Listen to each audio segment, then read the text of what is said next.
all themselves sorted, me included. So I'm just doing this beautiful live streaming into Facebook for this masterclass. And it's been a hot minute since I have done that. So thank you for just letting me fumble around there a little and have this be a little bit awkward before it's elegant, if you will. So thank you to those of you joining me live. Thank you to those of you who are watching the recording, and thank you to those of you who are watching the live stream in the Facebook group. I think this is really cool that we can have this technology that allows us to consume the stuff in a way that feels good and true for us. So today's masterclass, outdated. This word came to me as I was feeling into the energy of the end of the year, feeling into what is the sense that I'm getting as we're coming to the end of 2025? What is the sense that I'm getting as we're moving into 2026?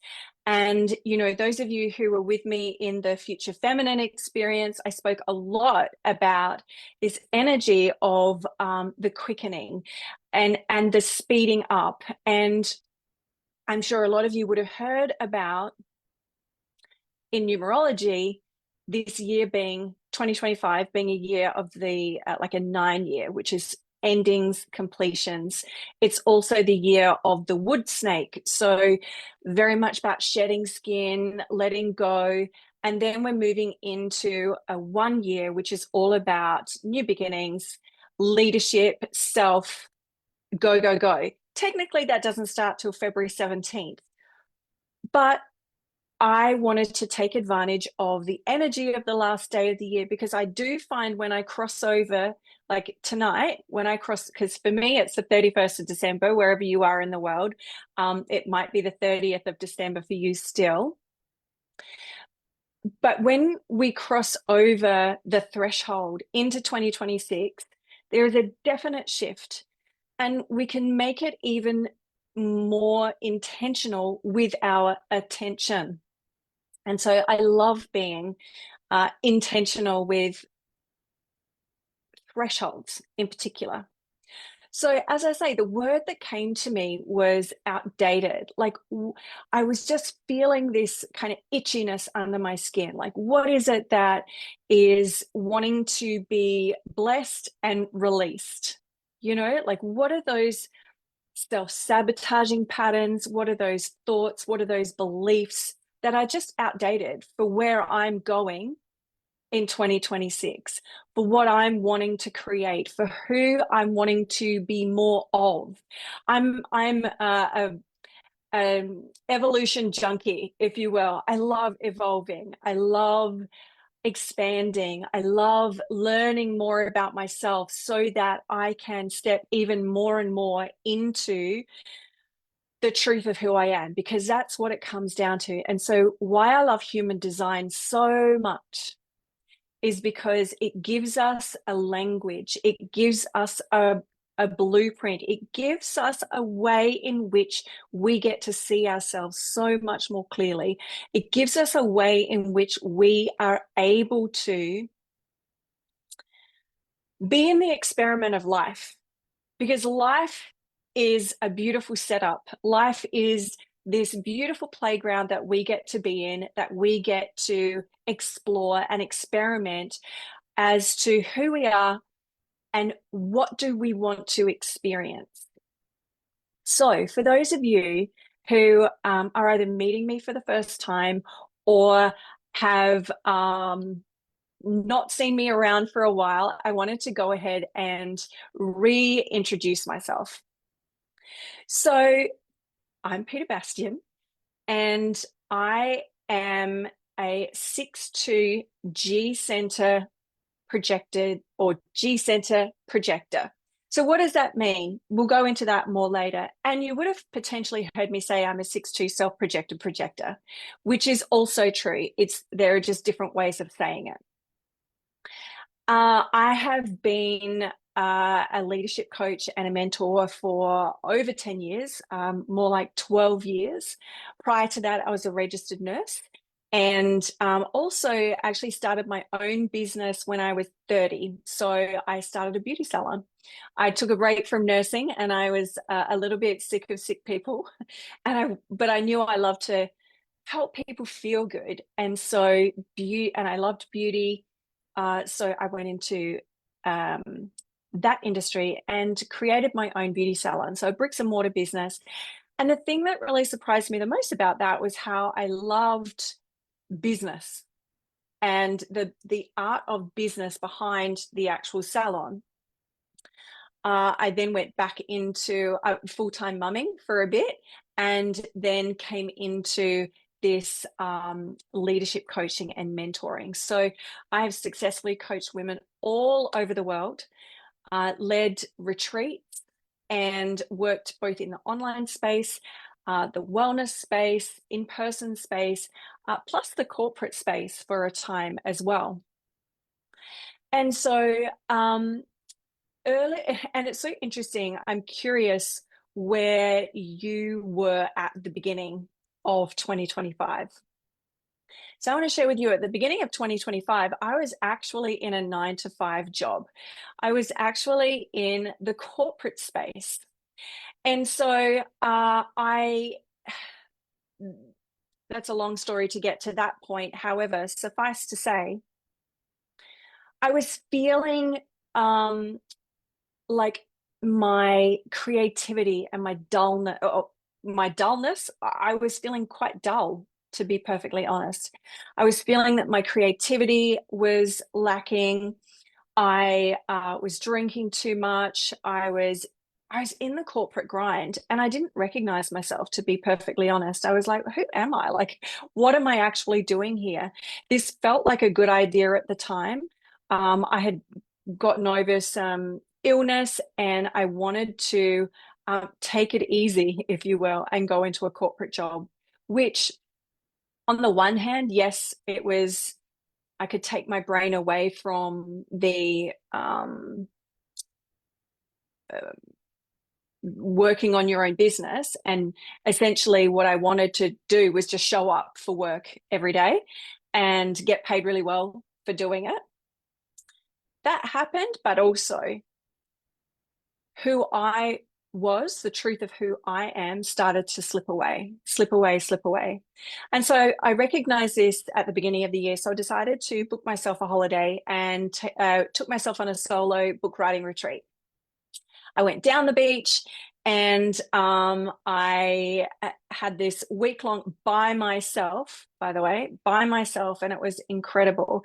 I started writing my book, and you know, a lot of stuff came up for me. I don't know if you've ever written a book. It's quite a personal, because it was nonfiction, and so it was quite a personal experience. And I found myself spending a lot of time meditating and relaxing, because I had been in so much go, go, go, that when I actually took this time for myself to really tune into myself again, because I feel like for a time there, I had kind of compartmentalized my inner world, my intuition, my inner knowing. I'd compartmentalized that. And I had, you know, done the head down, bum up thing that happens, I think, not to villainize corporate world. I think that it works really beautifully for some, just not for me. So anyway, on this book writing retreat, and I felt this knowingness. I want to go and get a Reiki healing. And I'm pretty choosy with who I like to go to. So I have this amazing woman, and luckily she had an appointment available, and I went and saw her, and I felt such a massive shift. And you know, it felt like, again, it felt like that threshold moment. And I remember getting up off the table and saying to myself, and I said out loud, I am ready to claim what is mine now. Because I knew there was something else for me. I knew where I wasn't revealing the best in me. And so I said this statement, and then it was literally 3 days later. I kept saying that statement to myself in my meditation. 3 days later, I went back, my first day back at my 9 to 5, and my first meeting was to tell me that my role had been made redundant. And instantly, like the universe was like, okay, Peter, if you're ready, this is what is the path for you. This is where you need to be. It was quite a shock to the system. And also, it was a blessing, an absolute blessing, because what it gave me was my time back. What it gave me was this opportunity to really rebuild and refocus on my vitality. Because as a projector, you are designed to lead and guide others. However, you have a finite amount of energy. And so work for us is actually doing a lot of resting. So we'll go into that a little bit more, but I just wanted to share that the beautiful way in which human design helps us understand ourselves and helps us make great decisions, even when it feels like the decisions are somewhat out of our hands. Knowing that actually I get to decide how I come back to me every single time. I get to decide who I am being in every single moment. And the lesson for me over 2025 was really about vitality. And how am I valuing my vitality the best? Because you can earn, well over 6 figures a year, but what's the cost? Because for me, actually, and this is really curious, this is in my human design and my gene keys, there is a sphere that is called your radiant sphere. And mine is all around doing meaningful, purposeful work. So for me, my work does actually bring me vitality when I am in the correct work, when I am in something meaningful, purposeful. And so for me, I cannot separate the two. And actually, I don't believe that we can separate ourselves from our meaningful, purposeful work and who we're being and how we're leading in the world. So, as I have come back to myself, rebuilt in those routines, rebuilt in those ways that I know as a projector serve me, my vitality has increased. And as instead of every January going into burnout, I'm going into January feeling amazing. I'm going into January, like it's December 31st, and I really wanted to do this free masterclass because I have the energy and I have the enthusiasm and I have the excitement and the genuine desire to be sharing this with everyone. So, how are you feeling at the end of 2025? Where were you at the beginning of 2025? And how, what has been your journey? What has life shown you? What has this year of the 9 energy been asking you to release? What are the habits? What are the self-sabotaging things for you? So, I'm going to now bring up my little thing here.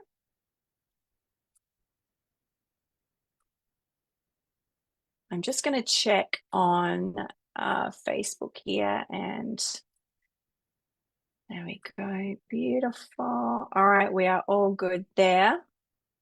So this masterclass is for you as a leader, and it is here for you to be able to reconnect to your inner compass and trust your decisions again. So for me, I share the story of feeling disconnected from my vitality. And so what has it been for you? What do you need to reconnect with?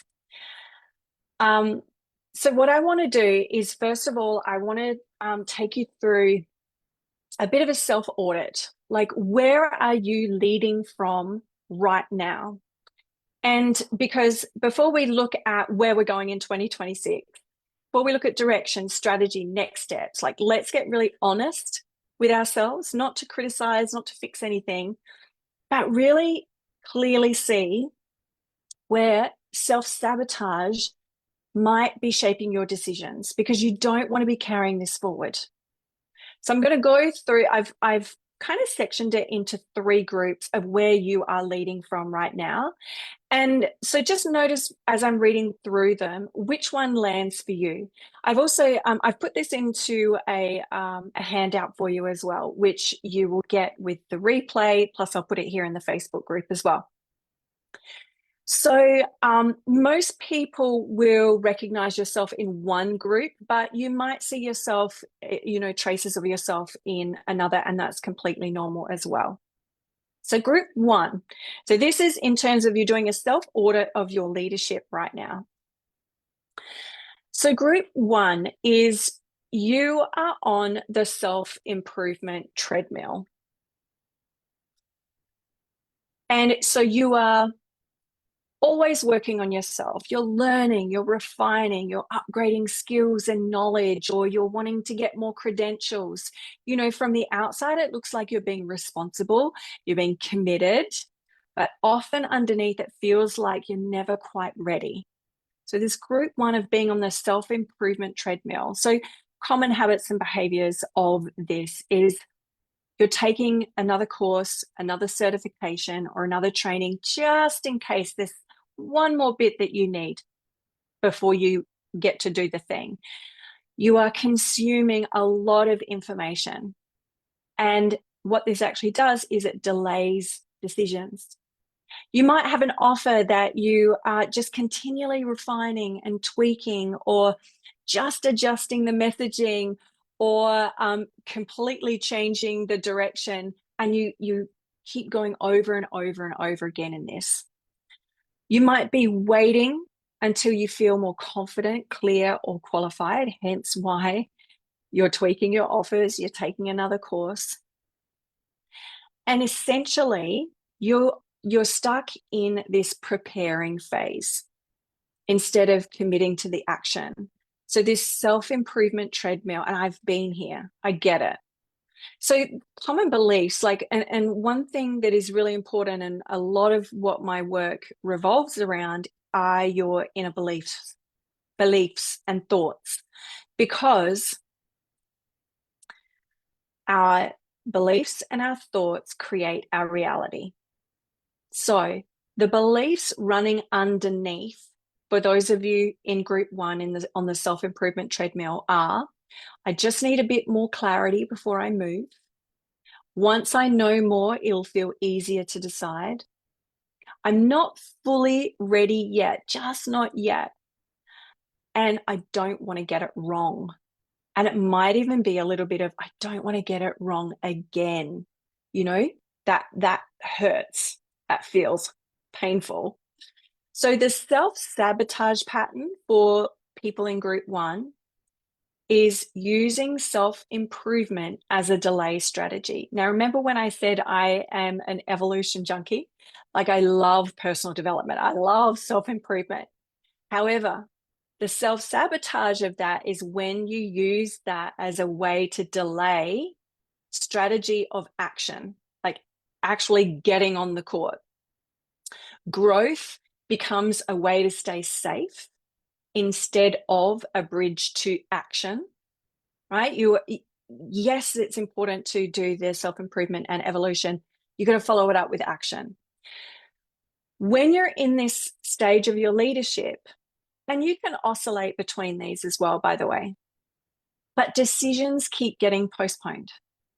So even though you're very capable of making those decisions now, you keep postponing because it's just one more thing, one more thing. Okay, group 2. This is the leadership audit that we're doing. So group 2, do you see yourself in this? So group 2, you are not playing the big game yet. So you've had traction. You've seen the signs of success. You know you're capable of more. You've actually even had success as well.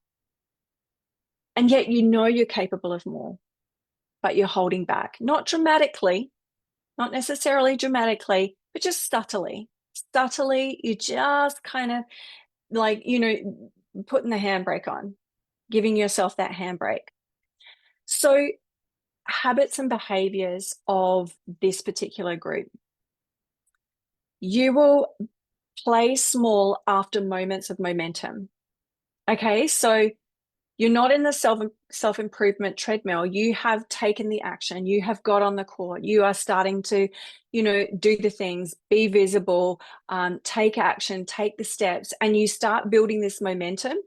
And then the momentum suddenly, this something will come up in you, and you'll start second guessing yourself because your momentum has increased. Your visibility has increased, so you start second guessing. So then you might just start watering down your voice or your message because you're like, wow, if I'm more visible, then I'm going to be judged more.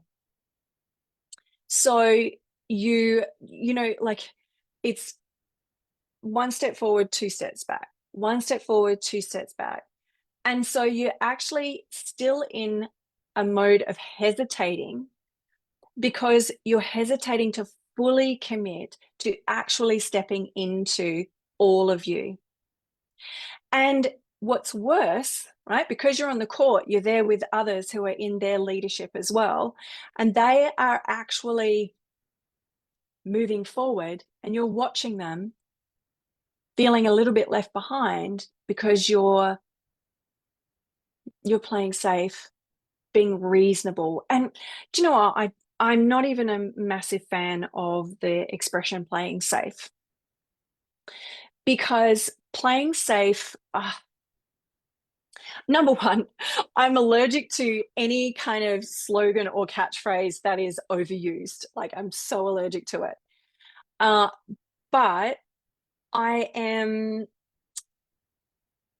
do understand what it means. And so it's shrinking yourself. It's not letting yourself, let's use the analogy of a dance floor. I love the dance floor analogy. It's kind of like you're dancing on the outside, like on the periphery of the main dance floor, and you just want to dive in there and actually like get on the podium, but you're kind of just hanging back. So the common beliefs that run underneath this, so if you're in the group 2, so not playing the big game yet, you know that you're capable of it, you see it so deeply, you wake up believing this in your quiet moments, and then when you're actually in it, doing it, you keep bumping up against this feeling. So common beliefs. What will people think if I really go for this? Because if you really go for it, you really have to show all of you. I don't want to be judged or misunderstood. This used to be, and I think the misunderstanding piece has been a running theme for me. I'm feeling terrified of being misunderstood. However, I recognized this a few years ago, and yes, it comes up again to kind of just remind me. But actually, what if I'm willing to be misunderstood? Because I'm not here for everybody. Not everyone's going to get me, and that's okay. Like, we're not all designed to be for everyone. So what if I'm willing to be misunderstood? How does that free me up? Other common beliefs. Maybe this just isn't the right time for me. Maybe I'll step further onto the dance floor, or I'll get up on that podium once I feel more certain that I'm not going to mess up my dance moves while I'm like on full display for everyone. So the self-sabotaging pattern of this group is you dilute your decisions to manage other people's reactions. And instead of trusting your inner knowing, you make choices that keep you acceptable, liked, or safe. This is the too much woman story, right? The too much woman story is, will you accept all of me? If I show you full Peter, will you actually still accept me, like me, or will I be kicked out? The result is stalled momentum. So that momentum that you built, when you start to pull back on it, there's this inconsistency, and momentum stalls. So even though you really desire more, you keep putting the handbrake on yourself. Okay. Group 3. You are the leaders who have the success on the outside, but you're a mess on the inside. So you've built something that works. There's income flowing in. You have the responsibility. There's structure. Like from the outside, things look really solid, but inside it feels messy, heavy, or like you can't quite put your finger on it, but something feels disconnected. And so this was me at the beginning of 2025, right? Of feeling like everyone thinks that I'm doing really well and I'm like this high position in the corporate world, high paid role. I've got the responsibility, like everything's looking really good for Peter. But actually, if you could climb inside of me, I was just so disconnected from my spirituality. And my spirituality is essentially my intuition, my inner wisdom, my inner knowing. So, common habits and behaviors for those of you who see yourself as success on the outside, mess on the inside. Over controlling outcomes because you don't trust things to stick. So you've got that head down, bum up thing, and you are over controlling. You're carrying more responsibility than you should. So this controlling over responsibility stifles creativity, stifles potentiality, possibility, overthinking decisions that used to feel simple because you've disconnected from your inner knowing, feeling tired of holding everything together. So there's such exhaustion in this space, questioning whether this path is still right, but not knowing what else to choose. So common beliefs running underneath this. If I don't manage this, it is all just going to fall apart. And also, I can't afford to make the wrong decision, right? Because, as I say, you've got the money flowing in. That's not an issue.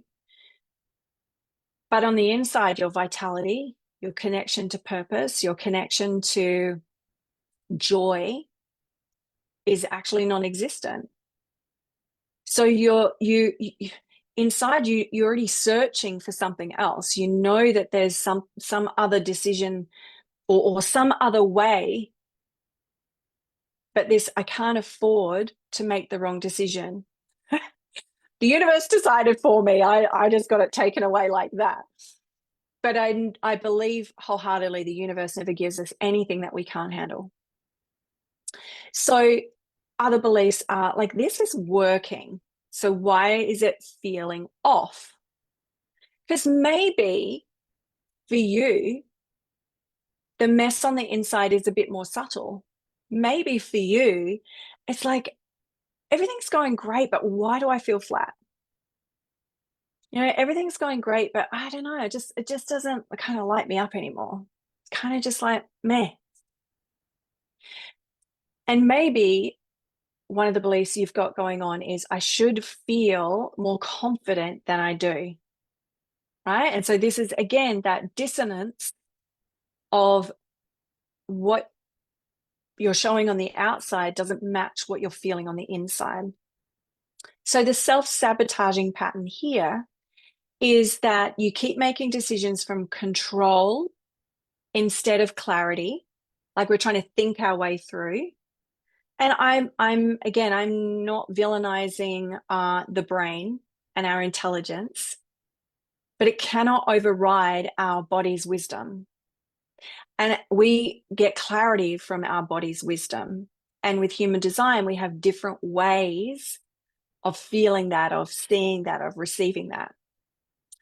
So the other self-sabotaging pattern for this group is what once worked that created stability now costs you energy, trust, and ease.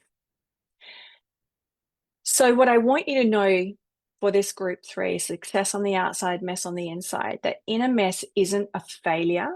It's actually a sign you've outgrown the way you've been leading.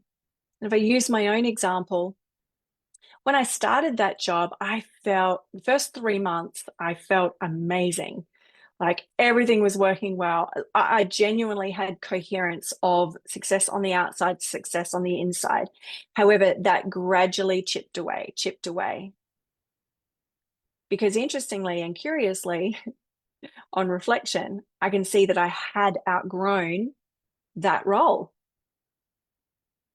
But it felt too scary to step outside of it until it didn't. So none of these patterns mean that you failed. So if you're in group 1, group 2, group 3, or maybe you see yourself through all of them, none of the self-sabotaging patterns mean that you failed. They mean that you've grown, like your identity has shifted. We have this thing called sacred discomfort that comes into us, that we become aware of, because I believe that you are all incredibly intelligent. You're all incredibly intuitive. You're all incredibly wise. You know, like deep down, you already know. You already know. It's just the layers that we layer upon ourselves that distort our view of ourselves. And because we all change, whether we like it or not, change is inevitable. And because we're all evolving, our identity shifts. And it's not as though, as I'm saying this out loud, what if our identity has always been there, but it's been buried? And really, as we're evolving, we're uncovering more and more of our truth and learning the truer identity of ourselves. So it's less about putting more on, and it's more about taking stuff off, taking the armor off, if you will, and discovering who we actually are underneath it all. And so our identity shifts all the time because we're discovering more and more of ourselves. And so the old decisions and the old strategies that you used for the older version of you no longer fit. So self-sabotage doesn't necessarily come from weakness. It comes from outdated ways of protecting yourself.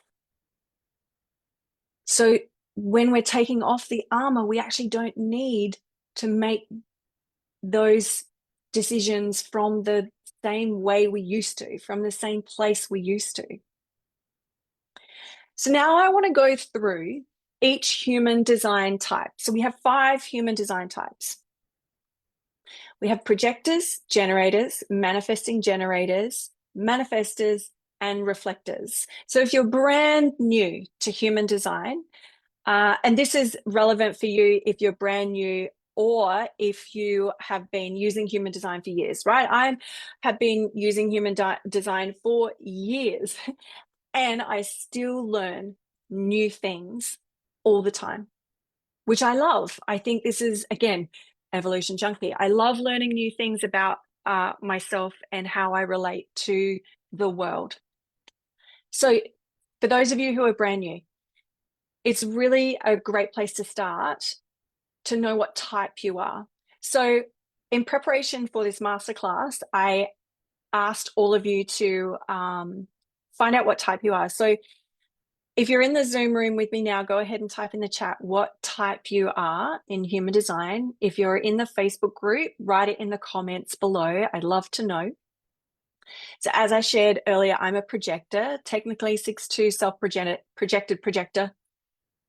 Although I'm enjoying going with the 6'2" G center projector these days. And curiously, interesting that I'm talking about identity, right? Because G center is all around identity and direction. So, so we've got a manifesting generator. We have, who else do we have?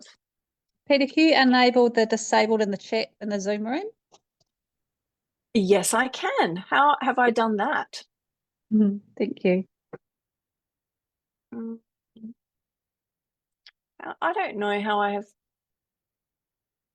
One way to go around it is to send it directly to PETA as a new chat. The everyone chat is disabled, but I was able to send it to PETA with a private message direct to her. if that helps anyone. Participant. Oh, here we go. Meeting. There we go. Now I think I've enabled it. I found the magic 3 dots in the corner, but thank you. Thank you, Tanya. Do you want, oh, there we go. MG, there it is. So manifesting generator. And I reckon we've got Tanya, who's a manifester. I know that. Yes, there you are, girly. 4-6 splenic manifester. I love, love, love. Kaleo, you are a projector, I'm pretty sure, aren't you? Yes.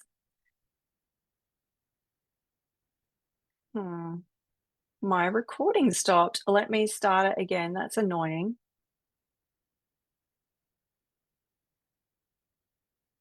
Do you know what? It's fine. We're live streaming in the Facebook group. We're going to leave it there. I'm not even going to bother. All right. Let me go and have a quick look in here. Have we got anyone who has? No, we haven't. That's okay. All right. Let's go back to then looking at each human design type and thinking of what we just went through, whether you're in group 1, 2, or 3. And another manifesting generator. I love it. So let's talk about the projectors. So if you are a projector and you found yourself during this leadership audit, self-audit, if you are on the self-improvement treadmill as a projector, what you are doing is you keep refining your insight, skills, or message because you're waiting to feel more recognized or certain before deciding. So it's this waiting to feel more recognized. Now, you know, this seems to be one of the biggest questions I get from projectors. How do I, because, you know, for a projector, the strategy is wait for the invitation. But actually, you've got to be recognized for your skills, insights, and messages in order to be invited. And there's this really interesting nuance. And whenever I teach human design and projectors, it's not just about waiting for the invitation, it's becoming the invitation. And it's actually being recognized before. So you've got to be recognized in order to be invited.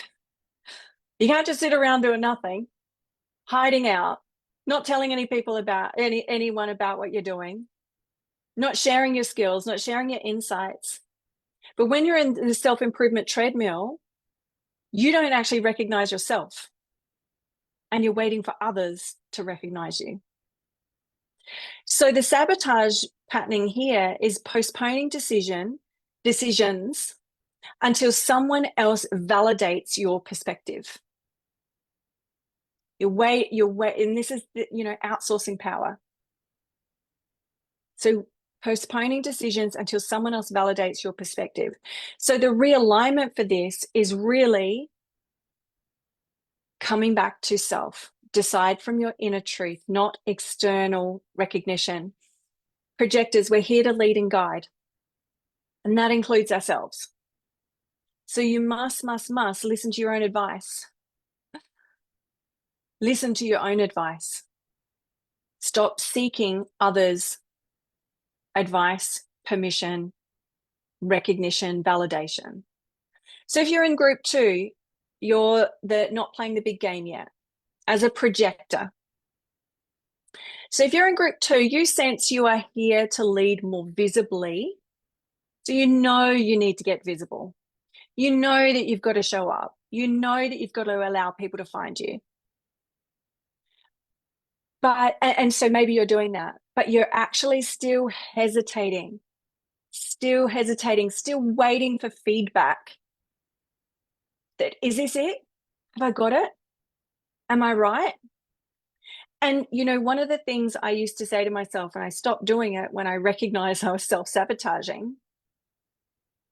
I mean, I do say it in some respects now. This is more for helping people understand it and feeling because here's the catch-22 with projectors. There is a definite part of us that does need validation. But we will not get that from others unless we validate ourselves first. Like, it is very much part of our aura and our energy that we do need it, but we need to give it to ourselves first, and then others will give it to us. So this piece around needing to be more visible, but hesitating. Oh, this is what I was going to say. Projectors are very good at seeing others, not very good at seeing themselves. But that is an excuse. And that's a sabotaging thing. If we continue to say, I can't see myself, we'll never recognize ourselves. So one way to look at it, and when I learned this, I was like, ouch. But then I was also like, okay, that's true. And that's really useful.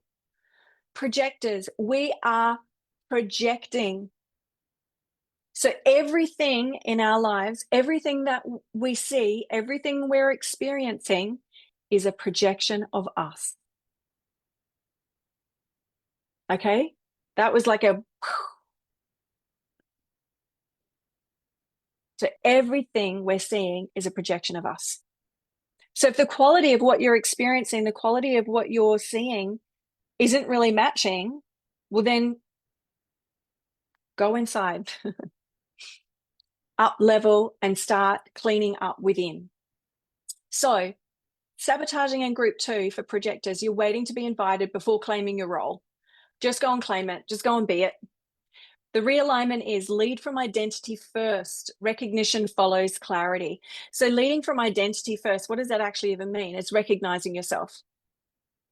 Lead yourself to yourself. Recognize yourself, and then others will. Because your life is a projection of you and a reflection of you.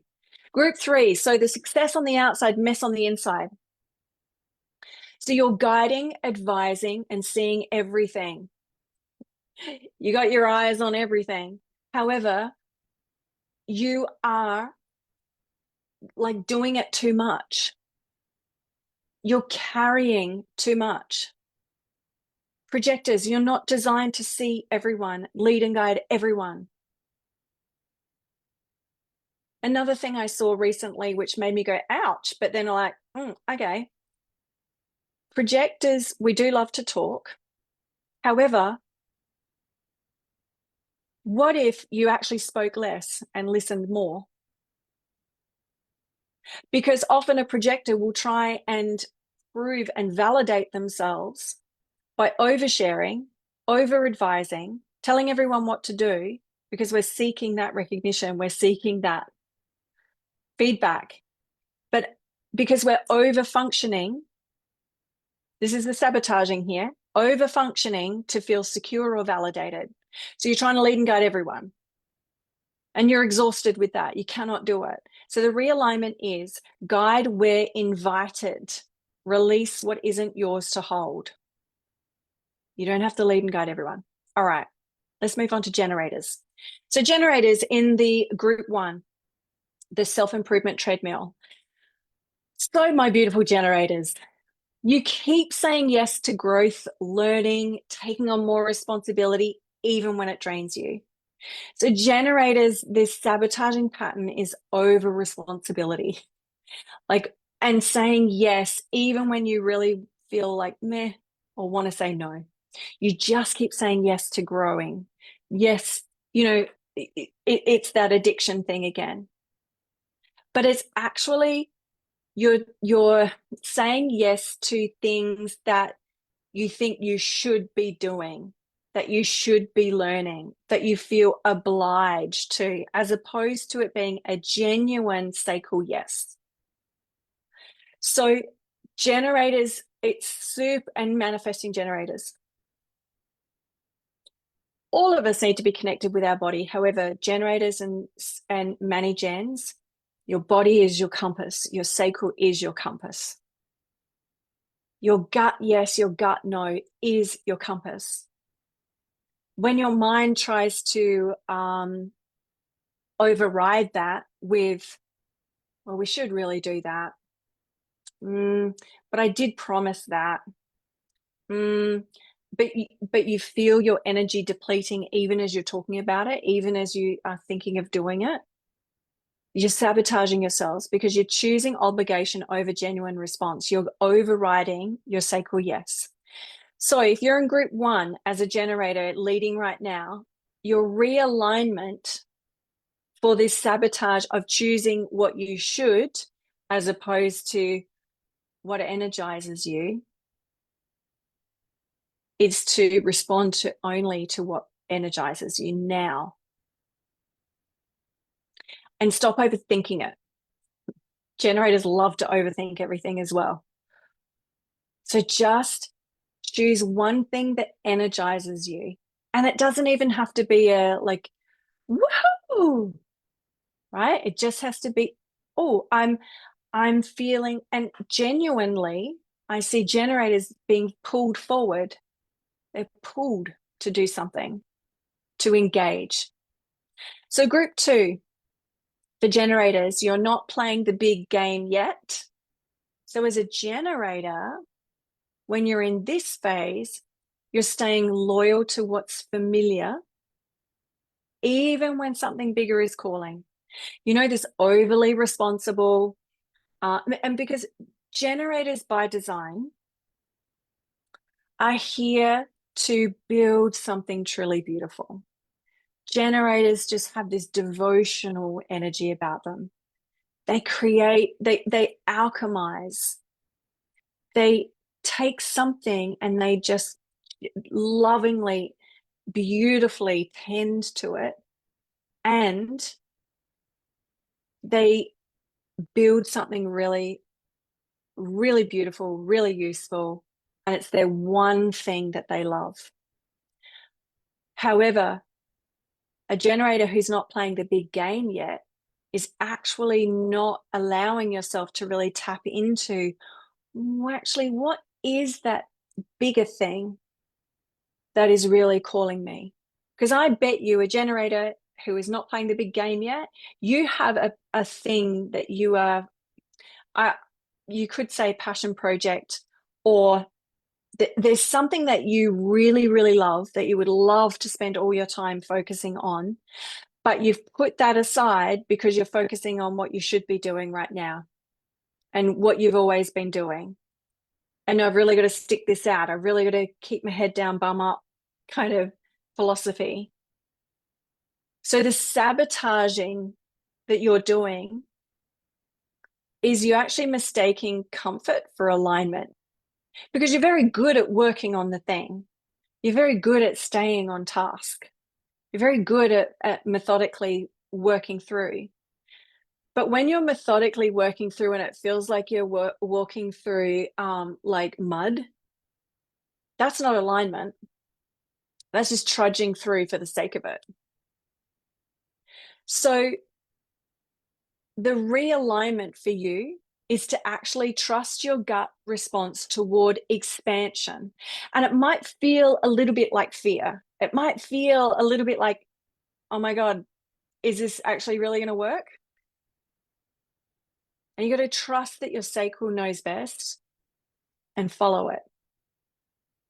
So as a generator, if you're in group 3, the success on the outside, mess on the inside, you are productive. You are reliable. You know, you've built the thing.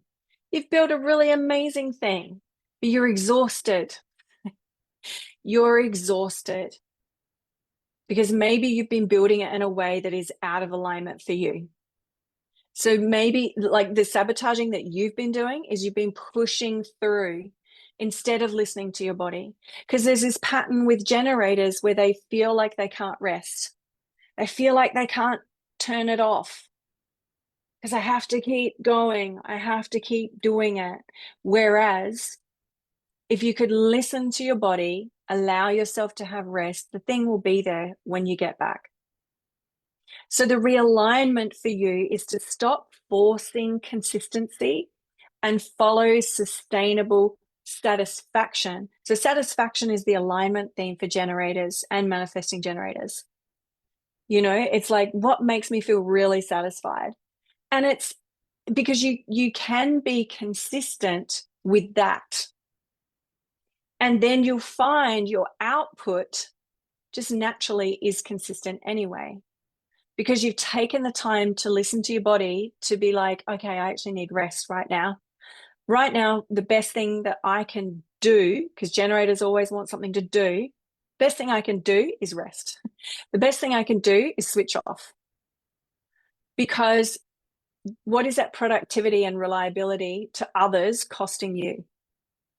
What about being reliable? Or what about having a reliable body and reliable vitality to carry you through? So that realignment again for group 3 generators, stop forcing consistency and follow sustainable satisfaction. Manifesting generators. If you're in group 1 on the self-improvement treadmill as a mani-gen, here's what you keep doing. You keep adding tools, options, and ideas. Just keep adding them. Just keep collecting them in your basket. Now, we all know, well, those of us in human design world know this. And if you're new to human design, manifesting generators are very good at being multi-passionate and very good at multitasking, but there is a limit. And I'm loath to use that word limit. But here's how I share what a manifesting generator is like. You go through life and you've got a basket. You go through life and you are like, your sacral is like, oh, yes, I love that. Oh, I'm going to go over and pop that in my basket. And you walk it. Oh, yeah. It's like you're at a market, you know, and you're wandering through the market and you're like, oh, I love that. I'm going to put that in my basket. Oh, I love that. I'm going to put that in my basket. And you put all these things in your basket, which is perfect and good for you because you're collecting all these different things, following your sacral, collecting them, putting them in here. And then what you actually are designed to do is to be able, like, to turn that basket into a cauldron, if you will, and you're taking all the good bits of what you've collected in your basket and you're creating something magical from it. So this multi-passionate multitasking works for you to create the thing that is right for you right now. So if you're in group 1, you're actually, your basket is overflowing. You just keep putting things in there. It's time to turn that basket into a cauldron and actually, like, okay, look down and focus on what I've got here and create something from it. So what you're actually doing, the sabotaging that you're doing, is you're collecting possibilities to avoid narrow focus. Because a manifesting generator, if you say do one thing, they're like, don't make me. I love all the things. And this is where many gens, you actually do come unstuck. You do get exhausted, burnt out, because there's too many things in your basket. And you don't want to create that one thing. Here's the caveat. You've collected all the things in your basket. You've created the cauldron. You've pulled out the one thing. That one thing is great for you right now until it's not. And then you get to put that on the shelf. And you get to collect more things and turn your basket into a cauldron, create another thing. Amazing. I love this thing. It's like this is my trophy. Put that on the trophy. You use it, put it on the trophy mantle, and then you go back to collecting more things. I'm very much a visual metaphor kind of a teacher. So I hope that makes sense for you, Mani Gens. But the sabotaging you're doing in group 1 is you are avoiding narrowing your focus. So the realignment for you is commit to what your energy has already chosen. Your sacral will tell you. Your sacral will tell you. Like what are you being drawn to? What are you feeling pulled to? Don't override your no. I think many gens override their no a lot. So group 2 for manifesting generator, if you're not playing the big game yet, you're collecting in your butt, you're getting momentum, you're pulling out the thing, you're putting it on the mantle, and like you're doing this, but then you're like, maybe I'm doing too much. It's like too much, not enough, too much, not, but maybe I just need to slow down. People tell me that I'm too scattered or I'm too this. Maybe I should just slow down. This is what the responsible thing is. I should slow down. But actually, you're sabotaging momentum by overthinking. You're overthinking what you're creating because you're in a state of feeling judged and scrutinized. With this momentum comes visibility. And the way many gens do things is very fast, very fast. And they do, they can move from one thing to another quite well. And other people won't understand what you're doing. This is why part of your strategy is to inform, tell the people what you're doing. But when you don't do that, people judge you for the speed at which you do things. So you slow down because you think, I'm going too fast for other people. No, you're just not telling them what you're doing. So the realignment for you is to trust your speed, trust the momentum that you're going at. And the more you allow yourself to be in movement and momentum, the more clarity you have. You just need to remember to tell the people what you're doing. Group 3 for the manifesting generators. So you have success on the outside, mess on the inside. You're just doing so many things at once to keep your energy high,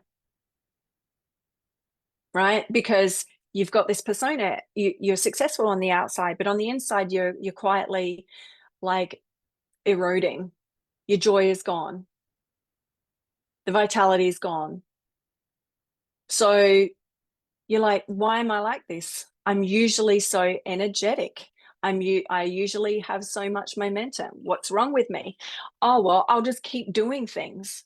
I'll keep producing. Ding, ding, ding, ding. I'll keep doing this. But, like your trophy shelf is just so full. And then it's meaningless to you now. It's like you're like, whatever. So you're trying to self-propel to keep your energy up. But what you're actually doing by doing too much is scattering your energy because you're afraid of being still.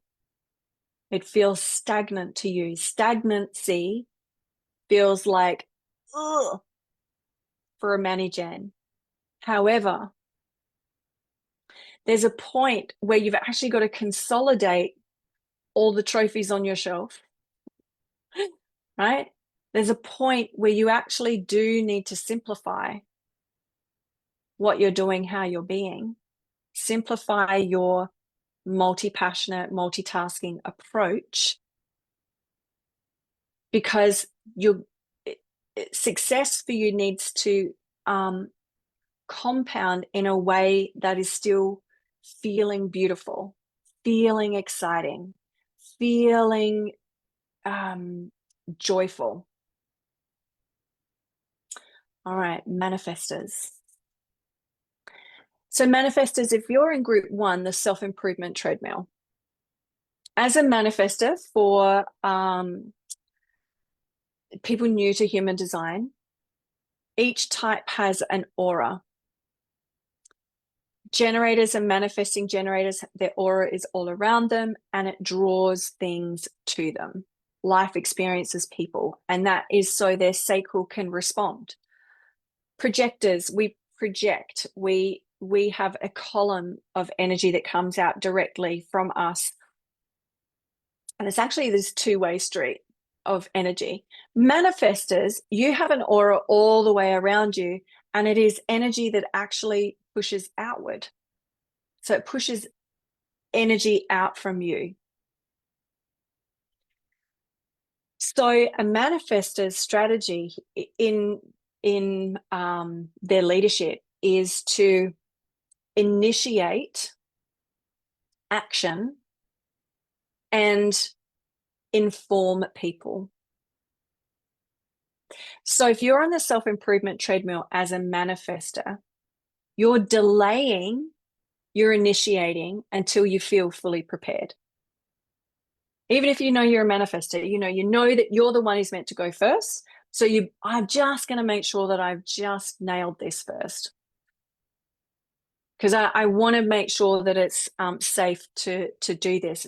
So the sabotaging here is that you're mistaking readiness for safety. You want to feel safe before you feel ready. And there's a really important piece around safety. Because yes, we want our nervous system to work for us, not against us. And yet part of our evolution is learning to grow our capacity and what safety feels like.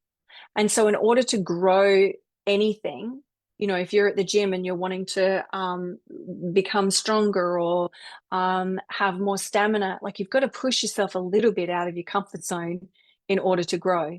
And this is the same with safety. There's a thing, you can push yourself too far. However, and is it even really pushing?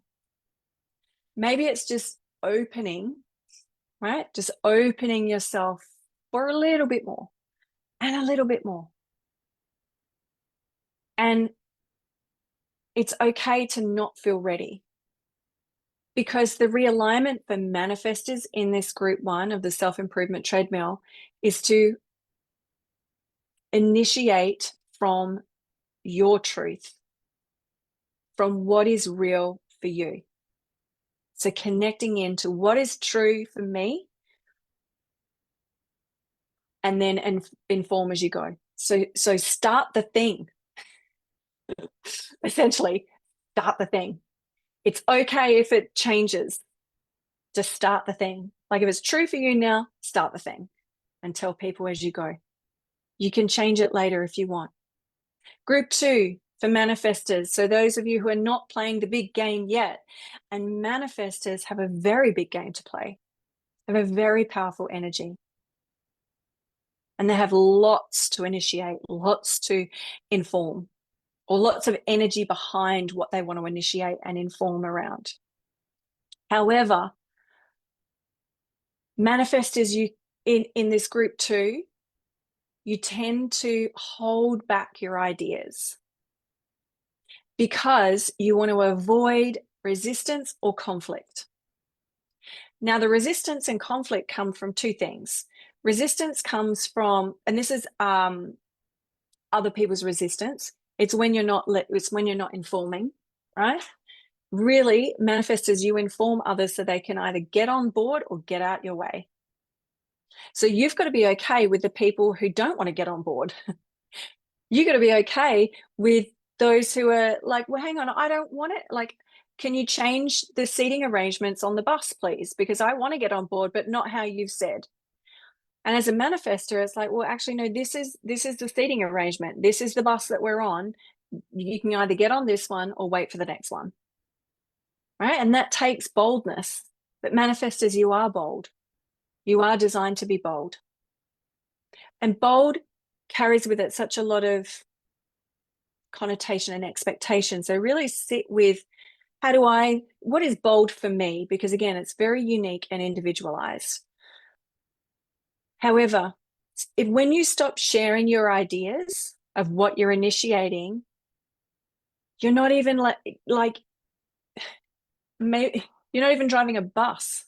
You might just be on a little scooter or even just a cycle that no one else can get on, and you're just madly pedaling yourself, going by yourself. Whereas manifestors, like, allow people to get on the bus with you. So the sabotage for group 2, I'm just giggling at myself for all these All these visual analogies I'm creating because I love it. I can see it. Anyway, manifestors, you're shrinking your impact to keep the peace. You're wanting to please everyone. You can't please everyone. You're not designed to please everyone. It's like please yourself and then tell others what you're doing. And there are going to be those, you know, like projectors, you're not here for everybody. Manifestors, you're not here for everybody. And actually, your job is just to initiate it. It's not even to worry about the outcome. That's the real piece for manifestors. You're here to initiate. You don't have to see it through. You don't even have to feel responsible for the outcome. You're not there to make sure the outcome happens. You've done your job. So group 2, the realignment for you is to initiate cleanly. So that is initiating from what is true for you and let others adjust. Like, what is the thing that is making you feel like, I am just like feeling myself. I'm feeling so great. I'm loving these ideas. I'm feeling energized by these ideas. I'm going to initiate these ideas. I'm going to tell the people are either going to get on or they're not. And I'm okay with that. And then once the bus is going, it's kind of like you tag and you're out. Group 3. Success on the outside, mess on the inside for manifestors. What does this look like? You don't trust things to unfold unless you stay involved. This is what I was just talking about. So you continue to stay on the bus, driving the bus. You don't need to. You've got it started. Someone else is coming to drive the bus now. You don't have to do it. So the sabotaging pattern is you're staying too long. You've initiated the thing's been initiated, but then you're hanging out in there, trying to be useful, trying to make sure that, you know, the thing happens the way you thought it would happen. I think this is the real key for you is like, well, actually, what if you were just initiating it and that was all that you were doing? And then a generator or a manifesting generator has come along and just been like, oh, because they are the builders, remember? They are building the thing. And then a projector can pop in and start directing traffic. And then a reflector will just waft in and give us all some feedback about how well we're doing or not. All right, manifestors, you don't have to stay in it. So the realignment for you, if you're the success on the outside, mess on the inside, is initiate, inform, and then remove yourself from the outcome. Like full permission.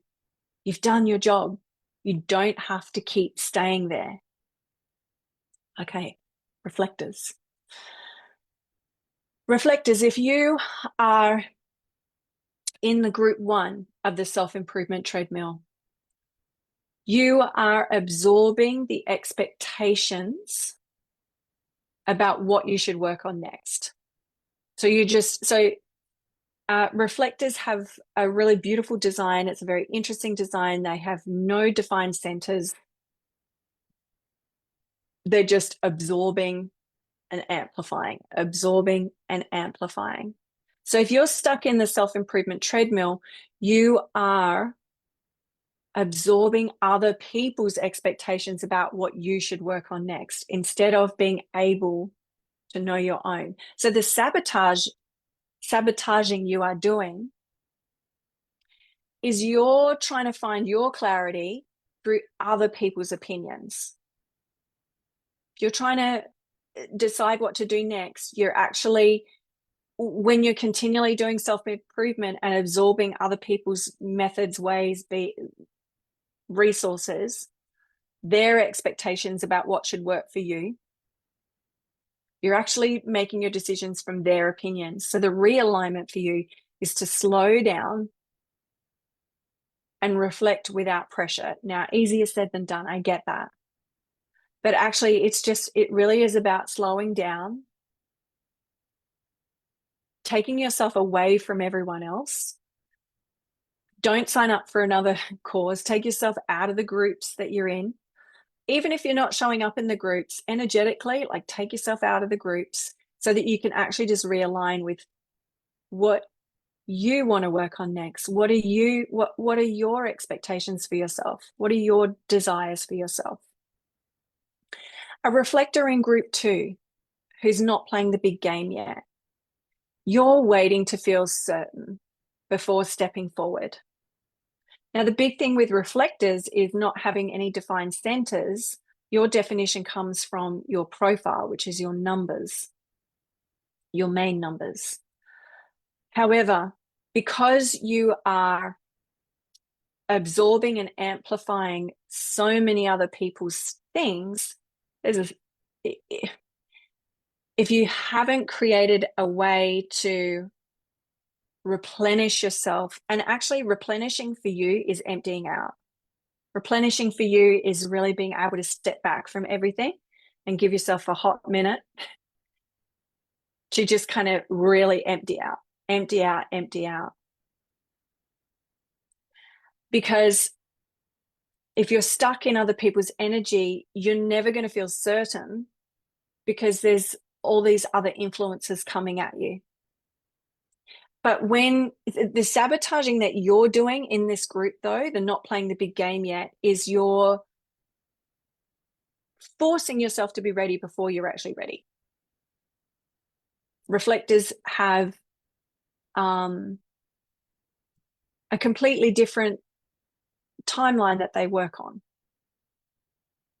And there's a slowness, there's a gentleness to it. It's not to say that it's not powerful. It's incredibly powerful. One of my best friends is a reflector. And when she waits, when she gives herself time, I can feel in her energy so much more clarity, so much more power. If she doesn't feel ready straight away, the best thing that she can do is to wait, take herself away from everyone. And actually, there's a yes and to that. Take yourself away from everyone to kind of cleanse, but also then re-engage in life. Be in the experience of life once you've emptied out, because then you can truly feel what's mine and what's yours. Because then clarity will come through experience. Because clarity for a reflector for big decisions requires a full cycle of the moon. But you're sampling the energy the whole way through. So giving yourself time. Group 3 for a reflector, success on the outside, mess on the inside. You've been in the environments, you've been sampling everything, you're staying with those environments to continue sampling, but actually you're staying longer than what feels good. You're in the environment because this environment used to feel really good. It used to work for you so well. Whereas actually what you're doing is prioritizing, the sabotaging pattern that you're doing is prioritizing consistency over your well-being. So again, your consistency needs to be focused on you and your well-being. So if you're continually prioritizing this consistency of staying in this environment, when actually it's no longer meant for you, you've outgrown it. Your environment is, you're there reflecting to the environment what the environment is like, but also it's a reflection of you and how does it feel for you? If it no longer feels good, you need to change the environment. Now I'm just going to check the chat over here. Oh yeah, perfect, beautiful. So now that we've gone through all of the types, all of the patterns, let's just take a minute and let it land.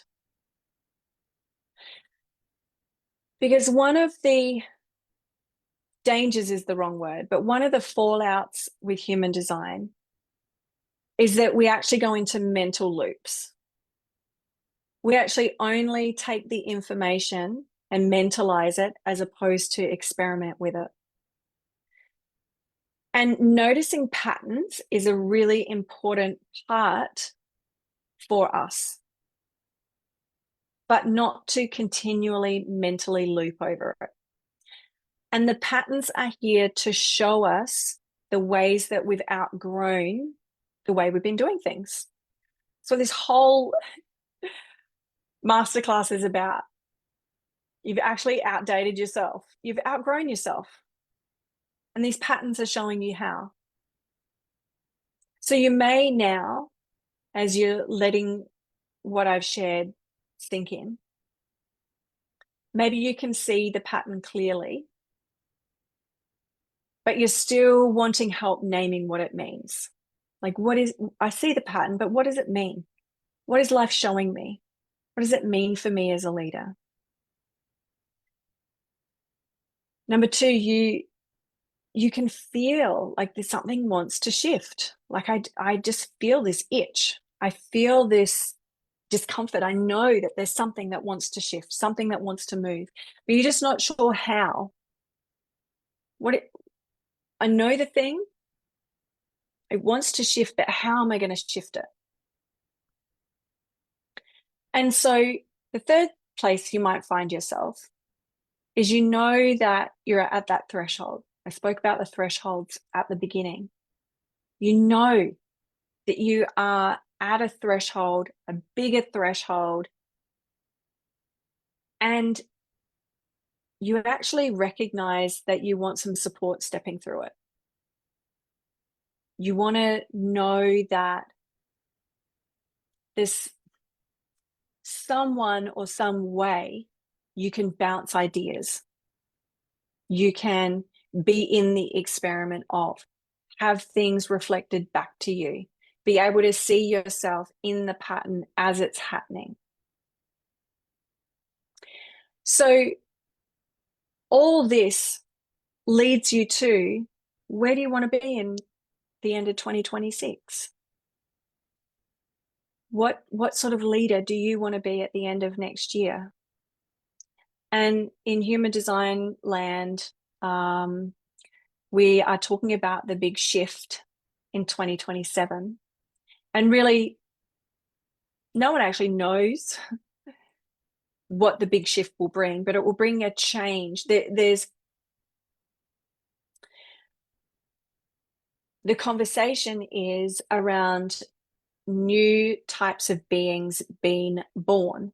So we go through epochs, and an epoch is a passage of time.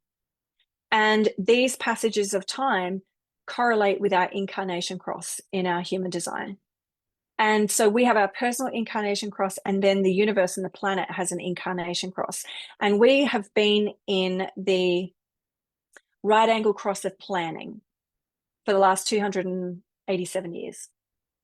And in 2027, we flip over into an incarnation cross of the sleeping phoenix.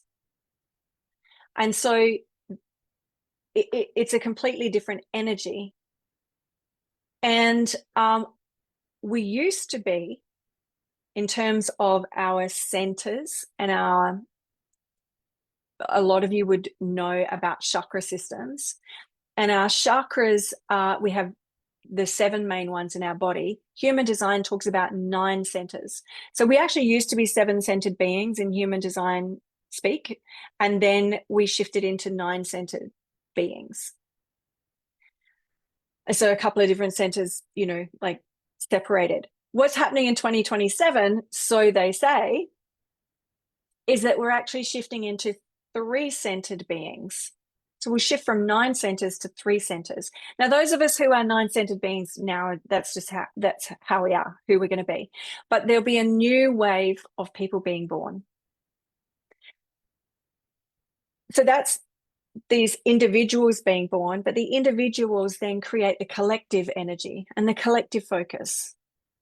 And so again, if we're looking at the collective incarnation cross, moving from the right angle cross of planning into that of the sleeping phoenix, which is all about individualization, personal freedom, allowing ourselves to truly be unique, allowing ourselves to truly own our own identity, And it's not at the expense of connection and community and collaboration and coming together. It actually enhances that for us. When we truly allow ourselves to, again, I go back to the beginning where I'm talking about unlayering, taking off the armor, coming into remembering the truth of who we are. And this is what our soul purpose is, to remember the truth of who we are. I've been saying this for years. Our soul purpose is simple, to remember the truth of who we are. Human design is this beautiful tool and a living technology that helps us unwrap the gift of us, our identity, who we are. So 2027 is this whole shift in the universal energy that is allowing us to truly embody the truth of who we are. So 2026 is actually a really amazing time to step more fully into who you were born to be. So how I contribute to this, how I show up for this, is as the 6-2 projector. I'm here to lead and guide others. I have an amazing ability to see patterns. I have an amazing ability to see your highest potential.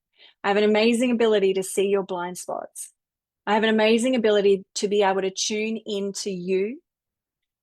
And when I'm one-on-one with a person, I'm amazing in groups, but when I'm one-on-one with a person, like my husband said, there's nowhere to hide. However, I've cultivated such a life as a 6-2. I've been in the school of life. I have been through so many things.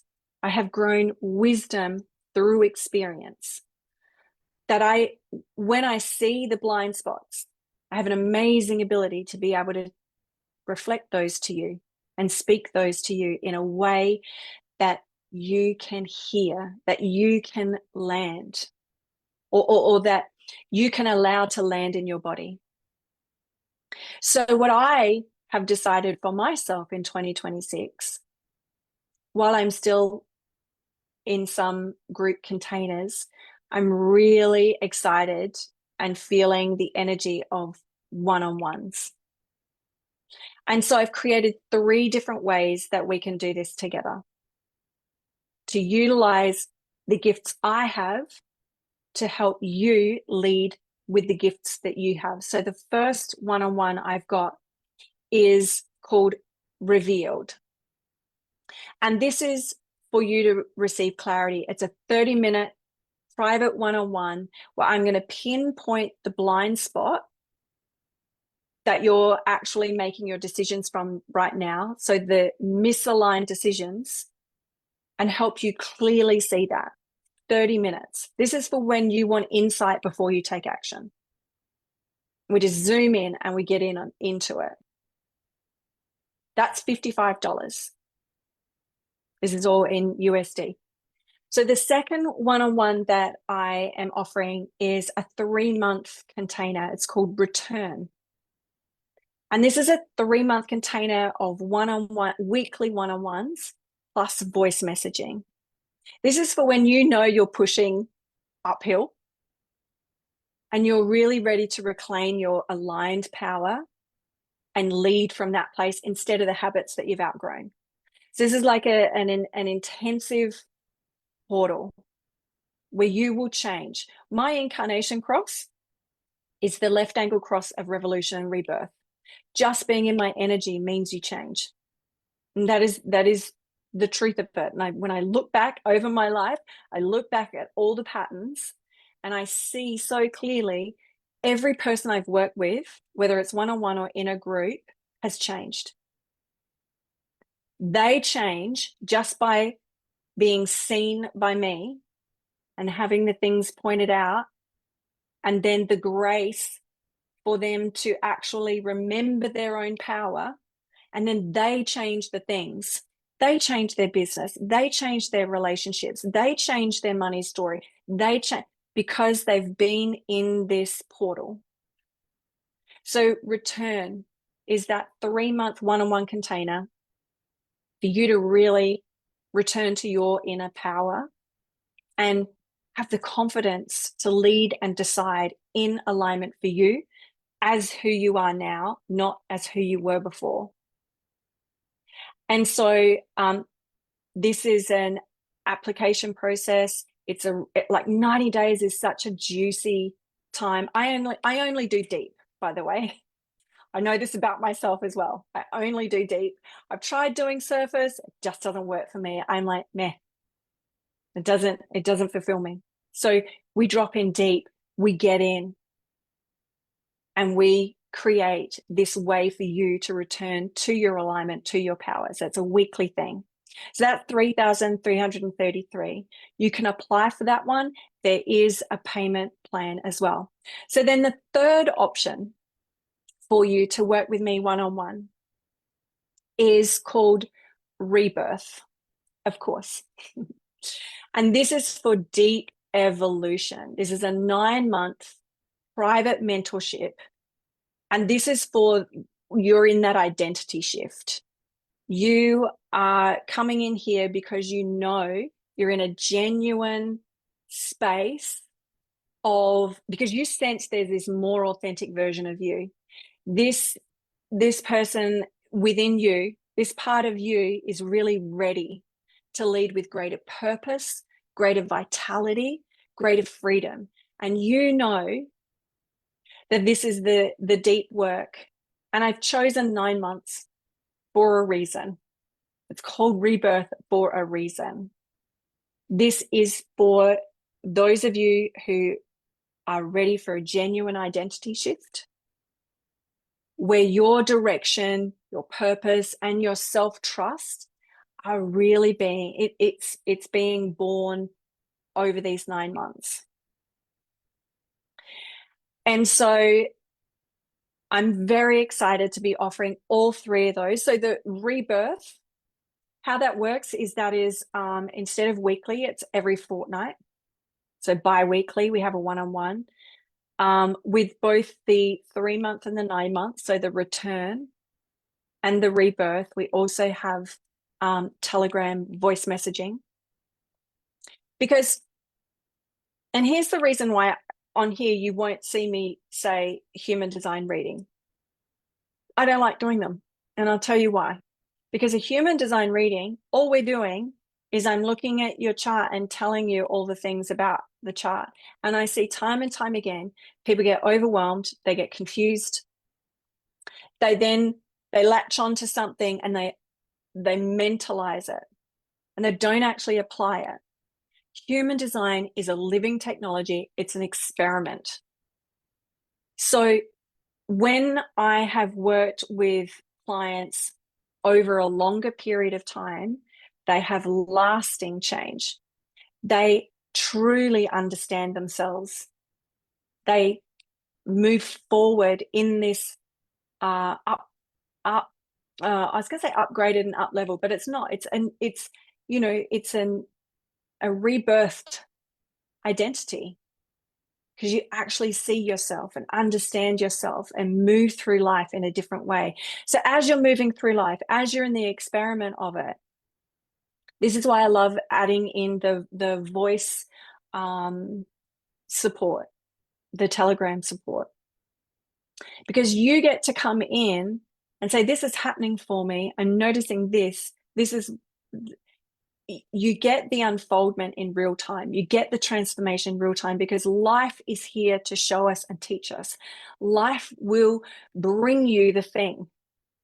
I know I said projectors, our lives are a projection of who we are. That's the same for all of us. It just hits a projector differently.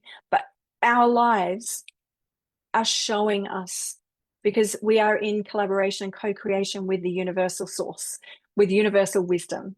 We are actually source energy ourselves. You know, we have this beautiful, amazing soul that's bigger than who we are in these bodies. Like there's just a tiny speck of us, of our soul in this human body. And we have this amazing connection to our greater selves. And I don't mean greater as in better than, it's just the bigger part of us that is also connected to source energy, because it is source energy. So now I've gone very meta here.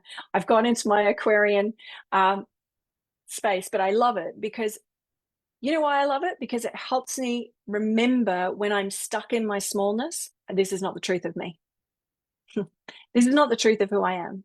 I'm actually way bigger than this. And how can I allow myself to return to that? So we have Reveal for $55, the 30-minute private one-on-one. We have Return, the 3-month one-on-one container with weekly calls for $3,333. And we have Rebirth, the 9-month mentorship with fortnightly calls or bi-weekly calls for $7,777. And those two longer containers have payment plans, and there is an application that you go through, because I want to make sure that it's the right fit for you, the right fit for me, and that you truly get something valuable from it. And you know what? I honestly believe you would. Wow. Of course, went for 90 minutes. I love it. I didn't even put an ending time for this call because I just knew I was never going to be 60 minutes. Maybe I thought that might be kind of cool to be 60 minutes, but for me, 90 minutes feels way more valuable, way more in depth, and way more spacious for us to truly go in and get into the nitty-gritty of things. So I really, really thank you for your time here, those of you who've joined me live, for those of you who are watching the replay.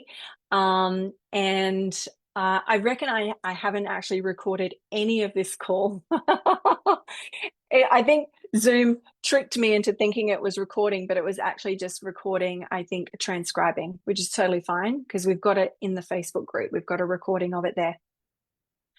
So I will endeavor to get this replay out to you soon. I will also put the links to those ways you can work with me one-on-one. And again, thank you so much for spending this time with me. I hope you have a beautiful and magical end to your 2025. I hope that 2026 brings you all that you desire. And I look forward to continuing connecting with you in the group. I look forward to continuing connecting with those of you that are in the upcoming group program that I do have going. And again, it's not to say I'm never going to do group programs. I love them and I'm amazing at them too. And also just really know I'm feeling very called into that one-on-one space. So thank you so much for joining me. Have a beautiful rest of 2025, a safe and joyous New Year's, and I will be seeing you in 2026. So thank you, amazing women.